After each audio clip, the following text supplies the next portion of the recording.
Fala galera, como vocês estão? Como vocês se encontram? E hoje nós vamos aprender sobre Atos capítulo 2, o Pentecostes, né? O derramamento do Espírito Santo. Lucas é o evangelista que mais enfatiza a obra do Espírito Santo na vida de Jesus e da igreja. O mesmo Espírito que levou Jesus ao deserto, treinou Jesus e pelo poder do Espírito Santo fazia milagres através de Jesus, é o Espírito que agora estava na vida dos apóstolos, né? O Pentecostes não foi um acontecimento casual, mas é uma agenda estabelecida por Deus desde a eternidade. Como o Calvário, o Pentecostes foi um acontecimento único e irrepetível. Não vai ter um outro Pentecostes. Ele é o primeiro. Claro que vai ter outras ondas de avivamento. Teve, né? E vai ter ainda na história momentos de avivamento. Mas ele não pode se comparar ao Pentecostes, porque lá foi o início, a marca do cumprimento das profecias, né? Por exemplo, a de Joel, que vai dizer: eu derramarei do meu Espírito sobre toda a carne, né? Lá é o cumprimento, em Pentecostes. O Espírito Santo foi enviado a fim de estar para sempre com a igreja. Temos outros derramamentos do Espírito Santo registrados em Atos e no decurso da história, mas todos eles decorreram de Pentecostes. John Stott, ele vai falar que nós devemos cuidar para não diminuir nossas expectativas ou relegar a categoria excepcional aquilo que Deus pode querer dizer que seja normal. Por exemplo, vou explicar para você. John Stott está falando assim: a gente não pode achar que poder de Deus, avivamento, é quando acontece algo excepcional, porque curas, milagres, maravilhas é algo normal para a igreja. É algo que sempre vai acontecer e sempre acontece. Beleza? A descida do Espírito Santo, Atos 2, do 1 ao 4. Vamos conversar sobre isso primeiro. O significado de Pentecoste. Ao cumprir-se o dia de Pentecostes. A palavra Pentecoste significa 50º dia após, quer dizer, 50 dias depois da Páscoa. Era a festa do Pentecostes, né? Então, 50 dias depois da Páscoa, o Espírito desceu sobre eles naquela festa que era uma festa assim, muito famosa para o povo de Deus. Ela era mais concorrida às vezes que a própria Páscoa. A festa de Pentecostes vinha gente de todas as nações, de todo lugar do mundo, para Jerusalém, para Israel, para adorar o Deus vivo, o Deus de Israel. É muito legal que o Pentecostes é chamado pelos judeus de festa das semanas, festa da colheita, festa das primícias. Cristo ressuscitou como as primícias dos que dormem. Durante 40 dias deu provas incontestáveis de sua ressurreição, com várias aparições de seus discípulos. 10 dias depois da sua ascensão, o Espírito foi derramado em Pentecostes. John Wesley, ele afirma que no Pentecoste do Sinai, no Antigo Testamento, e no Pentecoste de Jerusalém, tiveram dois acontecimentos muito diferentes, né? Porque um Pentecoste que foi festejado na beira do Monte Sinai pelo povo lá em Levítico, era um Pentecoste de medo. O povo tinha medo de Deus, o povo não queria compromisso com Deus, ele não estava preparado para receber do que Deus tinha para entregar. E o outro Pentecoste de misericórdia, de bondade, de sinais, de amor, né? Em segundo lugar, a espera do Pentecostes. Eles estavam reunidos no mesmo lugar, como a gente viu no Atos capítulo 1, e os 120 discípulos estavam congregados nos cenáculos em unânime, perseverante oração, quando de repente o Espírito Santo foi derramado sobre eles. Estribados da promessa do Pai anunciada por Jesus, havia no coração deles uma expectativa do revestimento espiritual. Todos estavam no mesmo lugar, com o mesmo propósito, buscando o mesmo revestimento. Em terceiro lugar, o derramamento do Espírito. No Pentecostes 2, do versículo 2 ao 4, o historiador Lucas registra a descida do Espírito Santo nas seguintes palavras: de repente, veio do céu um som, como um vento impetuoso, e encheu toda a casa onde estavam assentados. E apareceram distribuídas entre eles línguas de fogo, e pousou uma sobre cada um deles. Todos ficaram cheios do Espírito Santo e passaram a falar noutras línguas, segundo o Espírito lhe concedia que falassem. É muito interessante que o derramamento do Espírito Santo foi um fenômeno celestial. Não foi algo produzido, ensaiado, que eles ficaram: vamos fazer, vamos combinar como que vai ser. Porque às vezes a gente tem essa impressão que avivamentos, né, as pessoas serem cheias do Espírito Santo, ela tá muito ligada a aparições, histeria, gritaria, e não é bem assim, né? Não é bem assim mesmo. E é muito legal porque eu quero definir aqui ser cheio do Espírito Santo não. O batismo com o Espírito Santo como estar cheio do Espírito Santo. Quem aceita Jesus, você entregou a vida para Jesus, você nasceu da água e do Espírito. Você já tem o Espírito Santo. Mas o batismo com o Espírito Santo é quando ele te toma. Você é cheio dele. Eu quero pegar uma frase aqui desse livro. Lembrando, nós estamos estudando Atos com esse livro aqui do Hernandes Dias Lopes, tá? É um estudo bíblico sobre Hernandes. Compra esse livro, vai te ajudar muito. O batismo com o Espírito Santo ele não é um barulho, né? Como alguns dizem que ele é um espetáculo. Não. O batismo com o Espírito Santo é quando você é cheio do Espírito Santo. Você é tomado por ele. Uma coisa é o Espírito Santo habitar em você. Outra coisa é ele encher você. Uma coisa é ele estar presente no seu dia a dia. Outra coisa é ele ser presidente do seu dia a dia. Ele comandar, governar todas as áreas de sua vida. Isso é o batismo com o Espírito Santo. É isso que o batismo com o Espírito Santo proporciona para as pessoas, né? A Bíblia vai registrar que eles estavam reunidos no mesmo lugar. O termo todos aparece mais de uma vez no versículo 4. Deve ser entendido no sentido de que não só os 12 estão presentes, mas também as mulheres e os outros discípulos mencionados em Atos capítulo 1. Lembra? A mãe de Jesus, algumas mulheres piedosas e alguns que acompanharam Jesus. São quase, acreditam-se que são 120 pessoas, não só os 12 discípulos. O derramamento do Espírito veio como um som. Não foi um barulho, algazarra, falta de ordem, histeria, mas foi um som. A palavra grega ekos, usada aqui, é a mesma usada em Lucas 21, 25, para descrever o estrondo do mar. O derramamento do Espírito Santo foi um acontecimento audível, verificável, público, né? Todo mundo viu, reverberando sua influência na sociedade. Esse impacto atraiu grande multidão para ouvir a palavra. Então quer dizer que houve um barulho, houve um ecos, um estrondo que chamou atenção, foi público, todos viram, todos testificaram disso. Segundo, o derramamento do Espírito Santo veio como um vento. O vento é um símbolo do Espírito Santo. O Espírito veio de forma de vento para mostrar sua soberania, liberdade e inescrutabilidade. Assim como o vento é livre, o Espírito sopra onde quer. O vento não tem algo que possa... Como a nossa amiga Dilma Rousseff falou, vamos tocar o vento. Vamos tocar o vento. Vamos tocar o vento, amor. Não tem como. O vento é livre, o vento ele sopra para onde quer, né? Vamos tocar o vento. O vento, ele fala aqui, ó, veio como um vento impetuoso. Em Ezequiel 37, você lembra a profecia de Ezequiel 37 sobre os ossos secos? Ele está falando que uma hora o Espírito do Senhor soprou sobre aqueles ossos, depois que eles estavam juntados, né? E deu fôlego de vida para eles. Então, o Espírito Santo, esse vento, ele sopra e traz vida. A Bíblia também vai falar em Gênesis que Deus soprou o Espírito de vida no ser humano, né? Em terceiro, o derramamento do Espírito vem em línguas como de fogo. O fogo também é símbolo do Espírito Santo. Deus se manifestou a Moisés uma sarça ardente. Salomão consagrou o templo do Senhor e desceu fogo do céu. No Carmelo, Elias orou e fogo desceu. Deus é fogo, sua palavra é fogo, tá? Jesus veio para lançar fogo sobre a terra. Hoje, muitas vezes, a igreja está fria. Parece mais uma geladeira a conservar intacto religiosidade do que uma fogueira para inflamar corações. E é verdade, velho. O Espírito Santo veio com línguas de fogo. É para incendiar, é para tacar fogo. Tem gente que fala assim, o fogo é um símbolo do juízo de Deus. Vocês ficam falando que é que Deus batize vocês com fogo. Eu quero que Deus me batize com fogo, sim.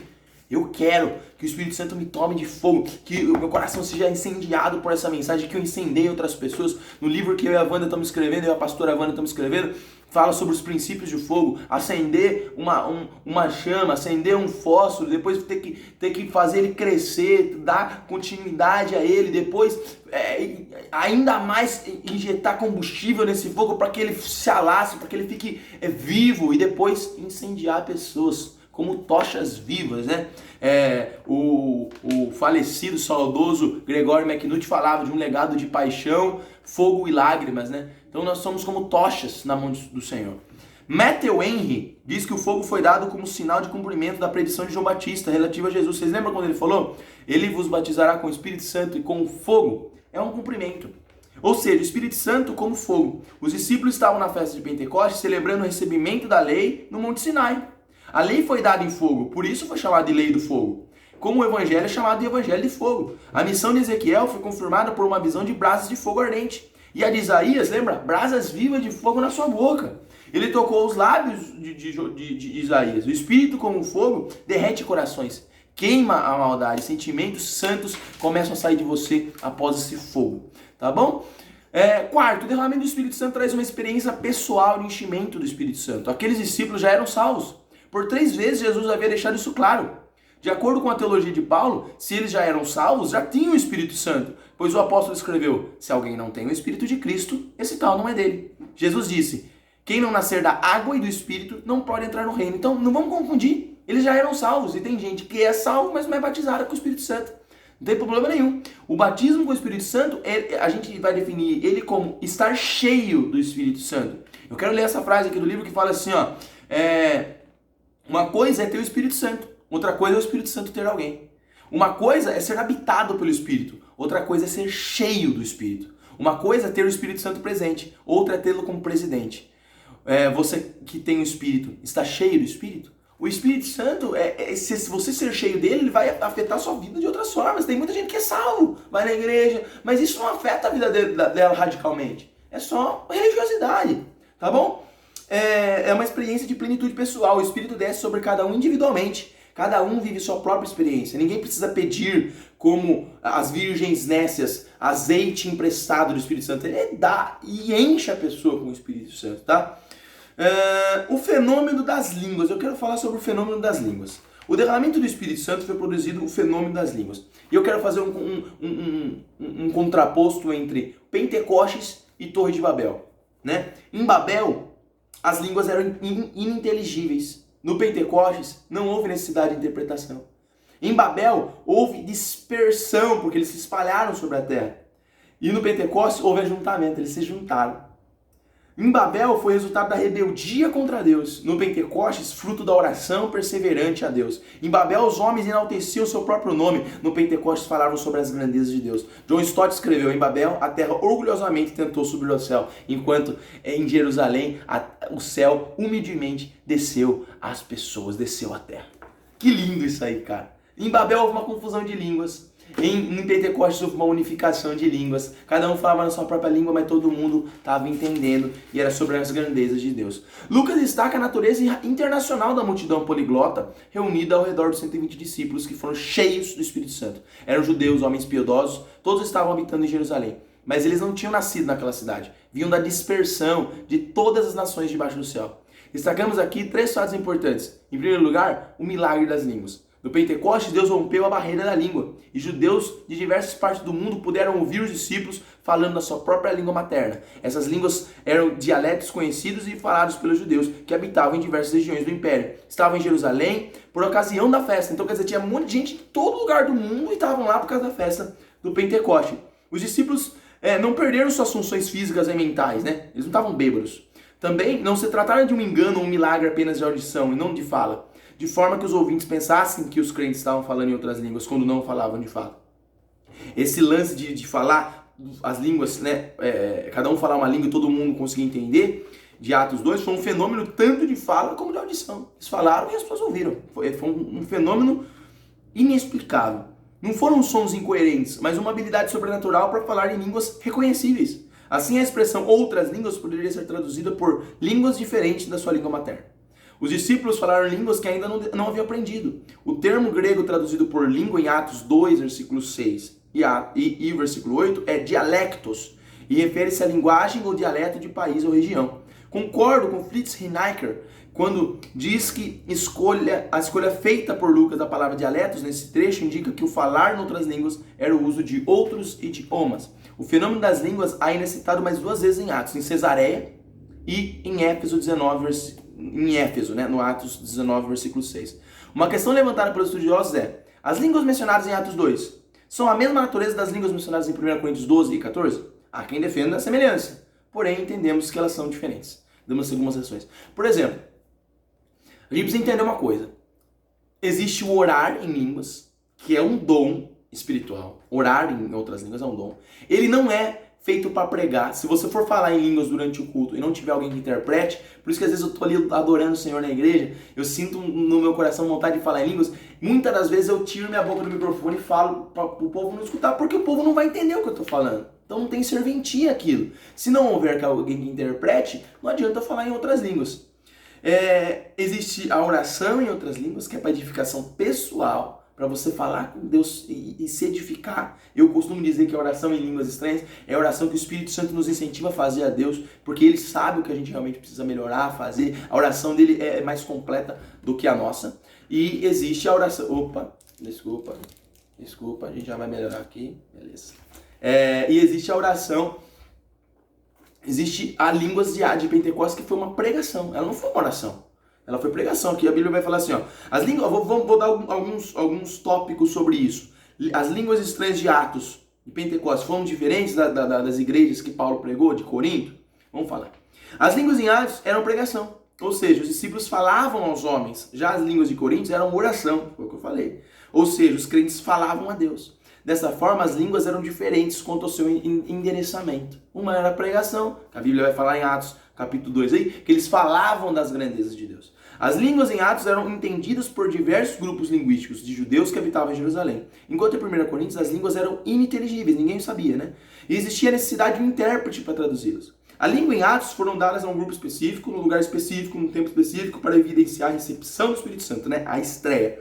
Ao passo que em 1 Coríntios as línguas são um dom espiritual que continua sendo outorgado a alguns para edificação própria, para edificação da igreja. Às vezes eu já vi muita gente de Deus, de caráter, de Bíblia, de oração, e a pessoa, ela por não falar em outras línguas, ela ser desprezada. E tem algumas denominações, algumas inclusive assembleianas, que se a pessoa não falar em outras línguas, ela perde muitas oportunidades dentro da igreja, porque o falar em línguas é uma evidência assim, 100% do batismo com o Espírito Santo. E nós sabemos que nem sempre vai ser, né? Ser cheio do Espírito Santo não quer dizer que Deus vai te entregar o dom de falar em outras línguas, porque nós entendemos que falar em outras línguas é um dom espiritual. E o que aconteceu em Atos capítulo 2, Cesareia, era sobre uma estreia, era o que aconteceu no início, né? E eles não falavam em outras línguas, era uma língua bem entendida, eles falavam em outro idioma, e outras pessoas de outras nações entendiam. As línguas em Atos eram dialetos, ou seja, línguas faladas e entendidas por vários povos que estavam em Jerusalém. Ao passo que em 1 Coríntios, quem falava em línguas proferia mistérios e ninguém podia entender. Tem que diferenciar isso. Quem ora em outras línguas, que é o que Paulo vai falar em Coríntios, está orando a Deus em mistério, né? A gente fala em línguas, eu falo em línguas, em mistério. Mas as línguas de Atos não era em mistério, era totalmente entendível. 5. As línguas em Atos não precisavam de intérprete, pois cada um ouvia falar em sua própria língua. Enquanto em 1 Coríntios, até quem falava não entende. Eu mesmo não entendo a maioria das orações que eu faço em línguas estranhas. Eu não entendo. Você entende? Eu não entendo. A maioria das línguas. Teve uma ocasião ou outra que eu entendia o que eu falava, que eu falei algo e veio uma pessoa e traduziu e falou assim, você falou isso pra mim. E aí eu falei, nossa, isso foi uma ação do Espírito Santo mesmo. Né? Porque eu estava no monte orando, estava falando em outras línguas, e a outra pessoa que estava a alguns 20 metros de distância, orando em um outro lugar assim, ela veio falar, você falou pra mim isso, muito obrigado. Falou assim, o Espírito Santo me deu uma interpretação e eu comecei a entender. Foi só esse momento e um outro momento que eu vi na vida de um amigo, onde que ele estava orando em línguas e um rapaz de outra nacionalidade entendeu o que ele estava orando. Mas do contrário, eu nunca vi a gente orar em línguas e a gente mesmo entender o que a gente fala. Na verdade, você que recebeu esse dom de falar em outras línguas, não tenha medo de falar em outras línguas. Porque às vezes você não vai entender mesmo, você não precisa entender, tá? As línguas em Atos têm o propósito de proclamar as grandezas de Deus, edificando as outras pessoas. Já em 1 Coríntios, as línguas não deveriam ser usadas em público, a não ser que houvesse intérprete. Era um dom de auto-edificação, ou seja, você vai sozinho, você ora, isso te edifica, isso te deixa mais forte, isso te aproxima de Deus. Simples assim. Em público, se não tiver alguém para interpretar, não fale em línguas.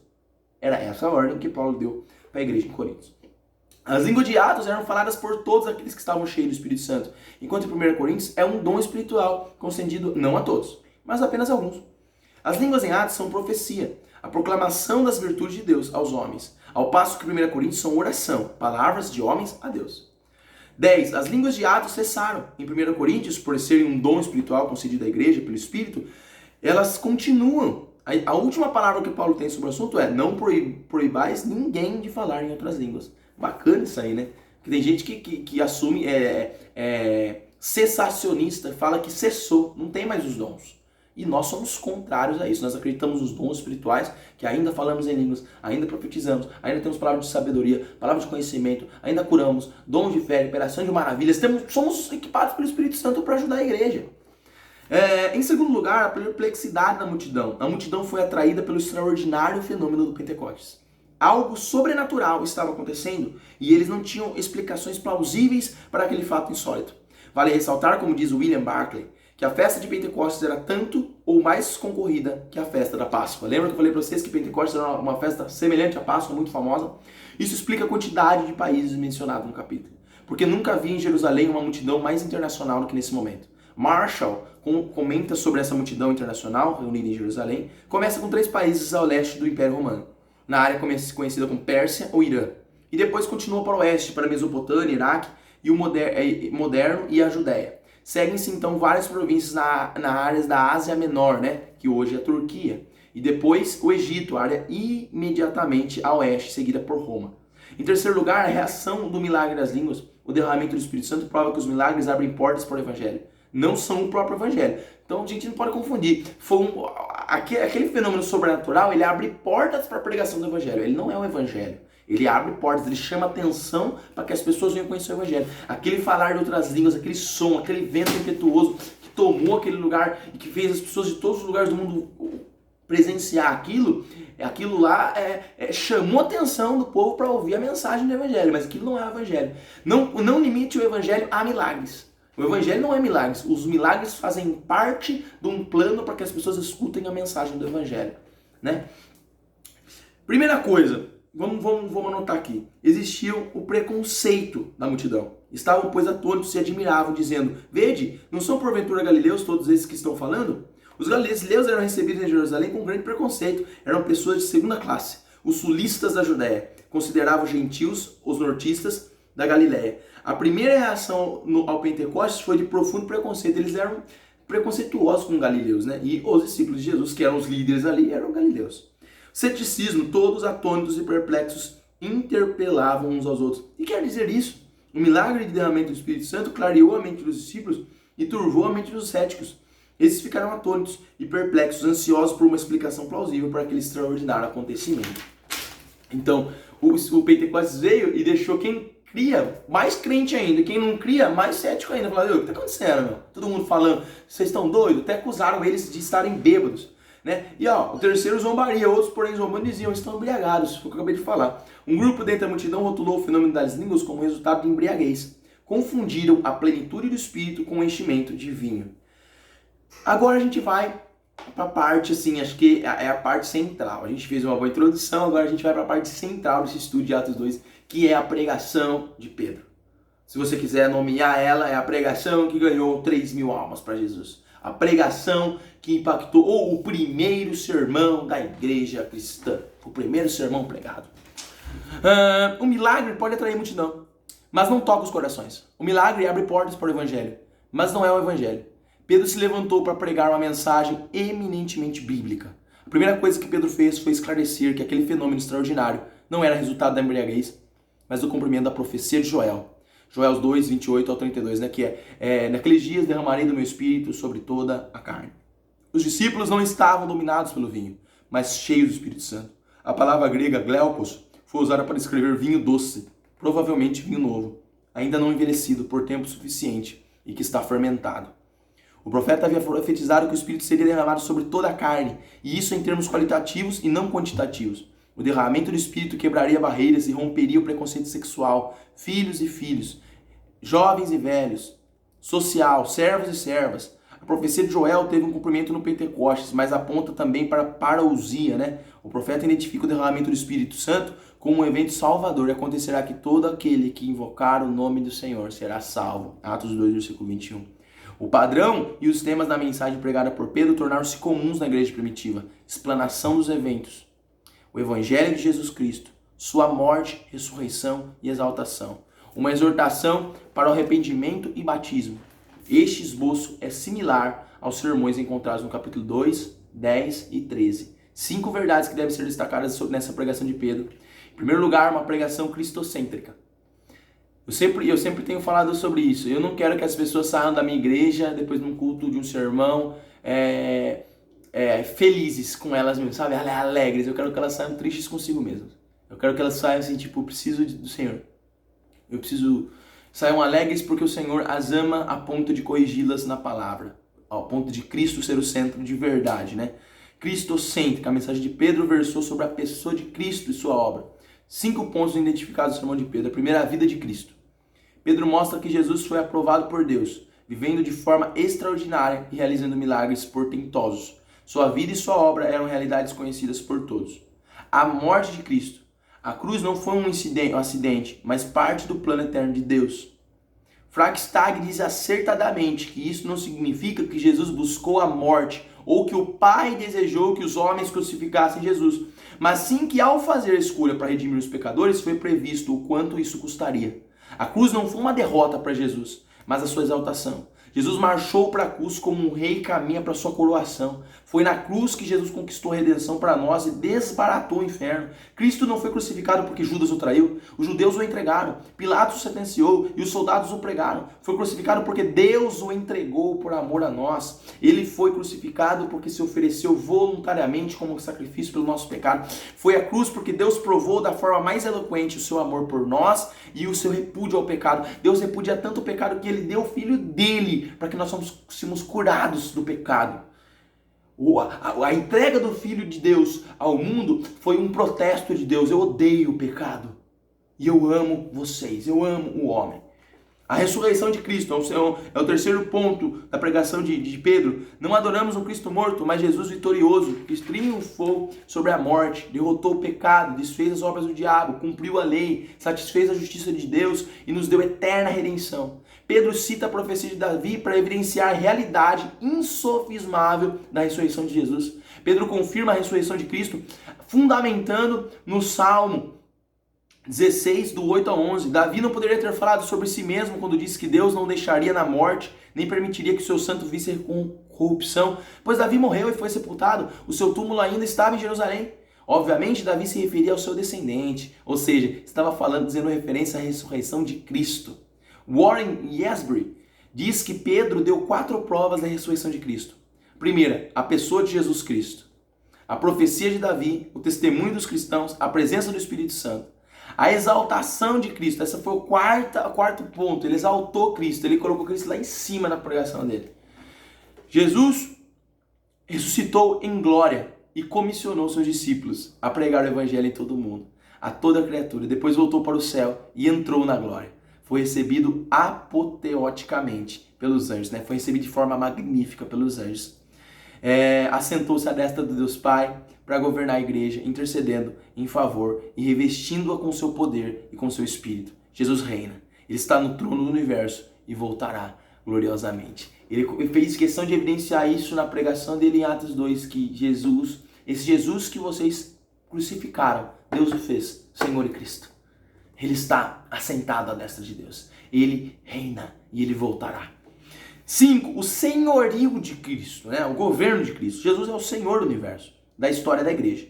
Diante dele, todo joelho deve dobrar-se nos céus, na terra, debaixo da terra. Ele reina e todas as coisas estão debaixo dos seus pés. O Espírito Santo veio para exaltar Jesus. O ministério do Espírito Santo é um ministério de holofote, ou seja, de exaltação a Jesus. Em João 16 vai falar sobre isso, né? Eu enviarei o Consolador e ele vai revelar sobre toda a verdade. Ele, o Espírito da verdade, vai falar sobre vocês, vai abrir os olhos de vocês. Então o Espírito Santo, ele atua como um ministério de holofote, ele exalta Jesus, ele joga luz em Jesus, assim. Muito bacana isso, muito bom saber disso sobre a pregação de Pedro. E a pregação eficaz de Pedro, ela tinha um propósito, né? A pregação de Pedro explodiu como dinamite no coração da multidão. Produziu uma tensão na alma, foi um sermão penetrante. O termo grego akousantes significa ferir, dar uma forte ferroada. Era usado para descrever emoções dolorosas que penetram o coração como um aguilhão, né? Como uma agulha. Assim. Pedro não pregou para agradar nem para entreter. Ele foi direto ao ponto, pôs o dedo na ferida. Não pregou diante do auditório, mas ao auditório. Pedro disse ao povo que, embora a cruz tivesse sido planejada por Deus desde a eternidade, eles eram responsáveis pela morte de Cristo. É muito legal isso, porque se você vai pregar para alguém, geralmente você não pode ficar acusando muita pessoa. Pelo menos eu aprendi isso no evangelismo. Mas Pedro não teve vergonha, não. Ele pregou e falou, vocês mataram Jesus, meu. Vocês assassinaram ele. Esse Jesus que vocês mataram, Deus o fez Senhor e Cristo. Isso é muito lindo, meu, porque ele não tirou a responsabilidade que a multidão tinha, que o povo de Deus tinha, que os judeus que estavam lá tinham sobre a morte de Jesus. Mas ele também explica, se você ler em Atos capítulo 2, quero que você leia, porque senão você não vai entender esse estudo aqui, ele vai falar muito sobre isso. Ele vai falar, vocês fizeram por ignorância, mas Deus está chamando vocês. O apóstolo sentenciou, vós matastes. crucificando por mão de iníquos. A pregação precisa ser direta, confrontadora, ela precisa gerar agonia de arrependimento. A pregação de Pedro produziu na multidão profunda convicção de pecado. Hoje, há pouca convicção de pecado na igreja. Estamos insensíveis demais, com os olhos enxutos demais e o coração duro demais. Em terceiro lugar, uma pregação clara em suas exigências. Capítulo 2, versículo 38. Antes de falar sobre perdão, Pedro falou sobre culpa. Antes de falar sobre cura, ele falou sobre doença. Antes de falar sobre redenção, ele falou sobre o pecado. Antes de falar sobre salvação, ele mostrou que eles estavam perdidos em seus pecados. Antes de pregar o evangelho, mostrou-lhes a lei. Não há salvação sem arrependimento. Ninguém entra no céu sem antes saber que é um pecador. Pedro se dirigiu a um grupo extremamente religioso, pois todo aquele povo tinha ido a Jerusalém para uma festa religiosa. Mas a despeito dessa religiosidade, eles precisavam arrepender-se para serem salvos. Hoje a pregação do arrependimento está desaparecendo nos púlpitos. Precisamos arrepender-nos da nossa falta de arrependimento. Olha que lindo, nós precisamos nos arrepender da nossa falta de arrependimento. É exatamente isso, meu. Falta arrependimento hoje. Você vai conversar com alguém, você fala, viu, isso aqui não tá certo, meu. Viu, você precisa melhorar isso. Então, a pessoa, ela pega e muda o holofote. Você vai falar, mas eu também tenho qualidades. Hoje em dia está muito difícil de você confrontar pecado das pessoas, porque elas sempre vão virar o jogo ou contra você ou para se vitimizar, né? Eu sou assim por causa disso. Vemos hoje uma mudança desastrosa na pregação. Tem se pregado muito sobre libertação e quase nada sobre arrependimento. Os pregadores berram nos púlpitos, dizendo que as pessoas estão com encosto, mal olhado, espírito maligno, dizem que elas precisam ser libertadas. Mas essa pregação é incompleta, pois ainda que as pessoas estejam realmente possessas, sejam libertas dessa possessão, o seu problema não está no todo resolvido, pois a Bíblia diz que todos pecaram e carecem da glória de Deus. Ter um demônio que possuiu você, ou um demônio que está na vida da pessoa, isso não quer dizer nada. Se você não se arrepender, você pode ser liberto do demônio, mas ir para o inferno, porque o que vai levar você para o inferno não são os demônios, são os seus pecados. Todos pecaram, estão destituídos da glória de Deus. O ser humano é culpado diante de Deus, sim, e por isso precisa arrepender-se, precisa colocar a boca no pó, depor suas armas. Sem arrependimento, o mais virtuoso ser humano não pode ser salvo. O pecado não é tanto uma questão do que fazemos, mas sim de quem somos. Nós somos pecadores, nós nascemos assim. A Bíblia vai falar em Jeremias 17, 9, que corrupto é o coração do homem, quem o conhecerá? Eu, o Senhor, conheço o som do coração. Isso é uma coisa que a gente tem que entender muito na nossa vida. Que são os nossos pecados que estão nos levando para o inferno, não são as situações da vida. O pecado não é uma coisa que eu fiz, o pecado é o meu estado, eu sou assim, eu nasci em pecado, você é pecador, eu sou pecador. Por isso precisamos de um Salvador. Nascemos em pecado, precisamos, nosso coração é impuro, nós precisamos de ajuda. Enquanto a gente não entender isso, que a pregação de Atos 2, Pedro alertou ele sobre isso, nunca a gente vai conseguir viver 100% o Evangelho de Jesus. Em quarto lugar, a pregação específica quanto à promessa. Duas promessas são feitas ao arrependido.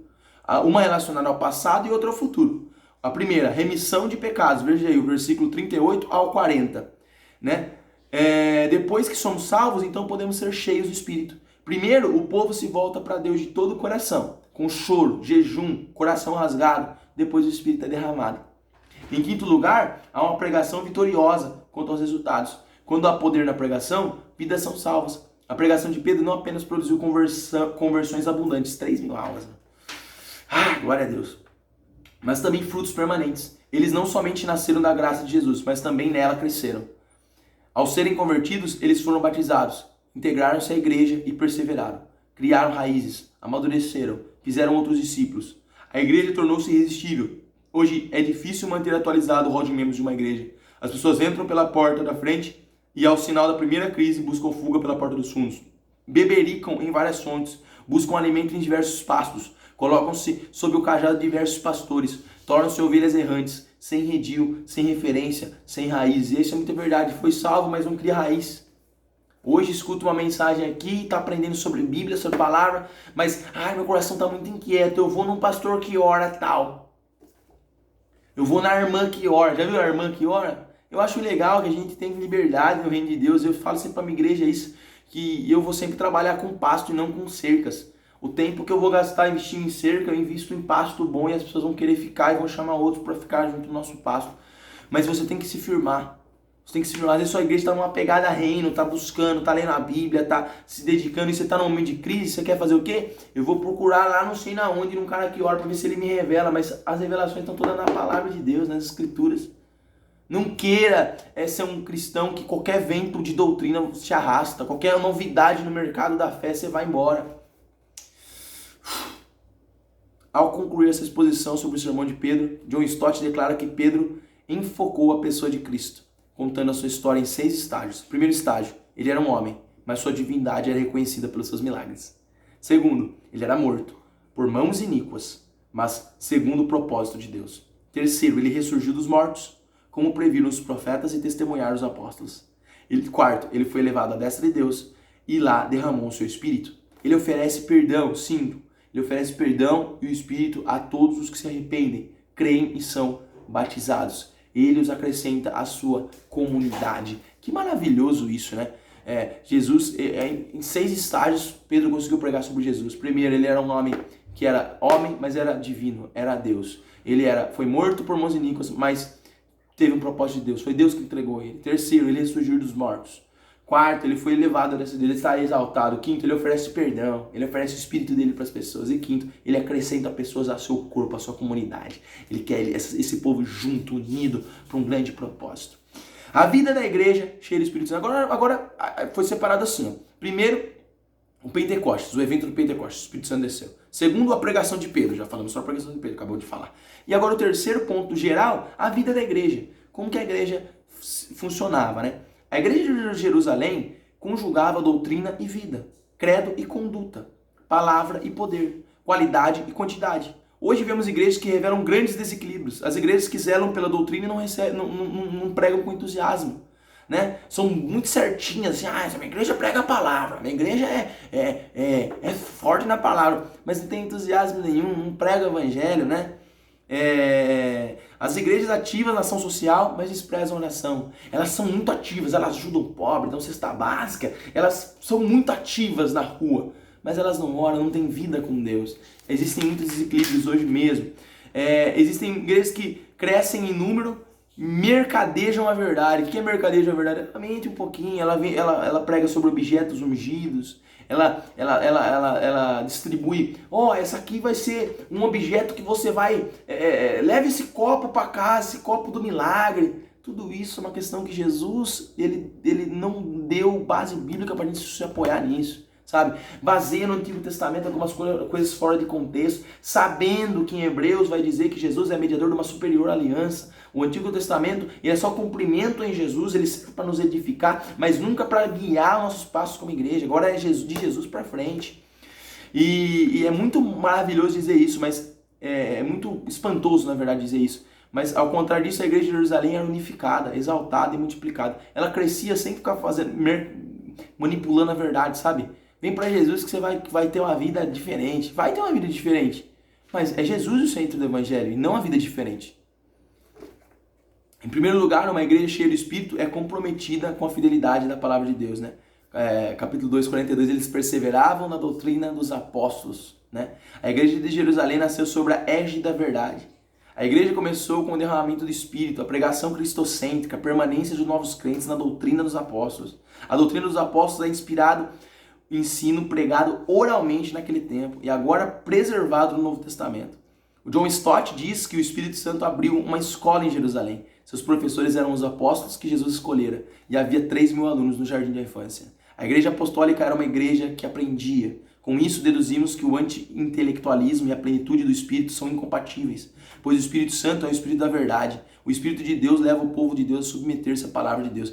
Já vi muito pastor falar, eu não faço teologia, eu não estudo porque é o Espírito, a letra mata. Nossa, usa fora do contexto, a letra mata falando da lei. O Espírito vivifica, está falando de uma nova aliança em Jesus, do Espírito Santo. É sobre isso que Paulo está falando. Você, pastor, pregador, líder, tem que estudar a palavra, sim, tem que ler a Bíblia, tem que estudar, tem que procurar se aprofundar, tem que ser um obreiro que não tem que se envergonhar. Não adianta você querer achar que existe esse desequilíbrio. Deus usa o Espírito Santo para manifestar, mas usa um historiador que foi Lucas para escrever tudo isso. Então, o estudo e o Espírito Santo estão juntos. Não dá para separar uma coisa da outra, não dá mesmo. Me desculpa, se você é alguém que vai para um ponto do intelectualismo e despreza o Espírito Santo, você está errado. Mas se você vai do ponto de só espiritualismo, sabe, só histeria, vou buscar, mas não estuda, você também está errado. Você tem que se preparar, tem que estudar. Deus não é um anti-intelectual, não. Deus, ele quer que você estude, ele te dá um cérebro para isso mesmo.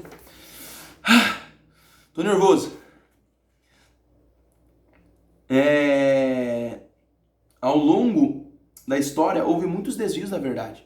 As heresias da Idade Média, a ortodoxia sem piedade, o pietismo, né, que é a piedade sem a ortodoxia. O importante é a luz interior, movimento liberal, razão acima da revelação e o movimento neopentecostal. A experiência acima da revelação. Quer dizer, tinha gente que existiram muitas heresias, né, ao longo da igreja. O neopentecostalismo foi uma delas, que é mais recente. A Idade Média, a Igreja Católica perverteu muitas situações da palavra de Deus, vendeu indulgências, a gente sabe toda a história, matou pessoas que não tinham crimes, na verdade, a gente sabe de tudo isso. Movimento liberal, razões acima da revelação, por exemplo, meu pensamento, se isso contraria a minha razão, não existiu. E questiona a fidelidade da Bíblia, né? E assim vai. E Deus tem um compromisso com a palavra. Ele tem o zelo pela palavra. Uma igreja fiel não pode mercadejar a palavra, não pode vender a palavra, não pode manipular a palavra. A igreja cheia do Espírito Santo é perseverante em oração. Eles estavam reunidos no mesmo lugar, eles perseveravam na doutrina dos apóstolos e em oração. No partir do pão. Esse é um ponto muito maravilhoso, né? Eles tinham comunhão, uma profunda comunhão no partir do pão, em oração. Isso é a marca de uma igreja. Doutrina, palavra, oração e terceiro, comunhão, no partir do pão. Sabe, o partir do pão fala de intimidade, de comunhão. O pão que eu estou partindo com você aqui quer dizer que eu sei as dores que você tem, você sabe as dores que eu tenho, a gente juntos vamos chegar longe, juntos a gente vai se curar. Comunhão, um se preocupar com o outro, um ligar para o outro, eu sempre falo isso para minha igreja, vamos ser como a igreja de Atos, vamos se preocupar uns com os outros, né? E essa comunhão é o que levou a igreja, estilo de vida, firmados na palavra, firmados em oração, firmados em comunhão. Em quinto lugar, a igreja é cheia do Espírito, ela teme a Deus e experimenta milagres, né? No versículo 43. Uma igreja cheia do Espírito é formada por um povo cheio de reverência. Ela tem compreensão da santidade de Deus, ela se curva diante da majestade de Deus. Hoje as pessoas estão acostumadas com o sagrado. Há uma banalização do sagrado. Hoje em dia as pessoas têm respeito com Deus. E a igreja de Atos tinha esse respeito, e muito ainda.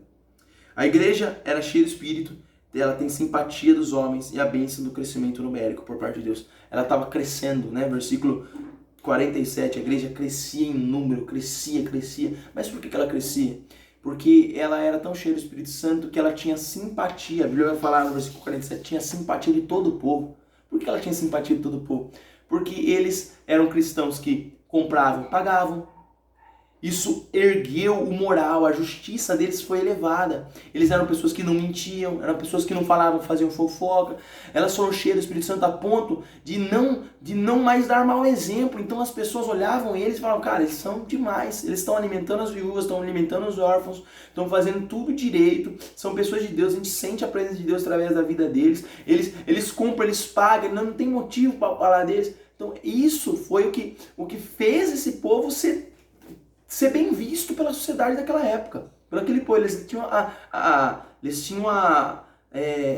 moral de todo o povo, o povo simpatizava com eles, né? Por conta deles estarem cheios do Espírito Santo. Temos hoje dois extremos.